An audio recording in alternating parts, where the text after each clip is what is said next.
તો શું લાગે છે આ વખતે, કેમ કે હવે ચૂંટણીમાં બધા નેતાઓ હાથ જોડશે ને કહેશે અમને મત આપો અમે આ કરીશું? કોઈને આપવાના જ નથી ને મત. ના પનત કરી કાવાનો મત આપવાનું જ નથી ને. ઘર નહીં બહાર ને ઉપર સહેલા એ લૂંટી લીધા, શું કરવાનું? કોણે આ સરકાર કોને? ભાજપ વાળા આવે. કેમ લૂંટી લીધા? એટલે એ તો કે વિકાસ થઈ રહ્યો છે, વિકાસ વિકાસ વિકાસ. પેલા એના ઉપર અમને ના જઈ તો મોદી ઉપર, અત્યારે અમને મોદી પછી વિશ્વાસ જ ઉઠી ગયો છે.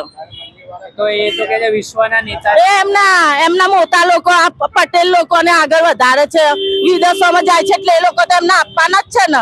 અમારા ગરીબ લોકોને શું કરે છે? એમ નહીં, પીએમ મોદી તો એવું કહેતા હતા ગરીબ મારો પરિવાર છે. કોઈ નહીં, ગરીબ ને 1200 રૂપિયા લે, અમે તો બિચારાઓને એક મહિનો આપે છે ને એક મહિનો ચિંતા કરાવે છે. શું ગરીબોમાં તમે આપ્યું છે? ગામડામાં બધી સહાય કરી છે તમે. હવે અમદાવાદમાં તો લોકો કઈ નથી આલ્યું. અમદાવાદમાં શું આલ્યું? જાજુ નથી. બંબા સરકારી જઈએ તો તમને જાય ને તો વામેટો થાય અમને.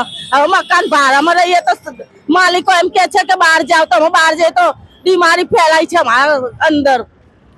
તો આ બધું પછી ડિમોલેશન કરે, અમુક વાર ઘર તોડી નાખે. હા, એમ પોતાના મકાનો કે તમને મકાન આવશે એમ કરીને પાડી બિચારાઓને મકાને નથી આપ્યા, રોડ ઉપર નાખી કાઢ્યા છે. હવે રોડ ઉપર જ રહે છે ને બધા, પૂછી જો. તો હવે શું કરવાનું આપણે? હવે શું કરવાનું? કઈ નહીં, મોદીને મત જ નહીં હાલવાનો. ભાજપ રહી જશે ને કોંગ્રેસ ને હાલવાનું.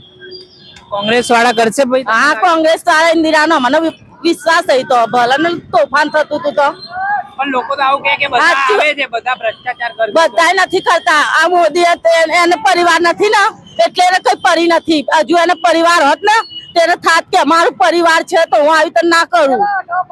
એવા આધાર છે એટલે એમને કઈ પડી નથી. ઇન્દિરા તો બધું પરિવાર હતું એટલે બધાનું પૂરું કરતી હતી.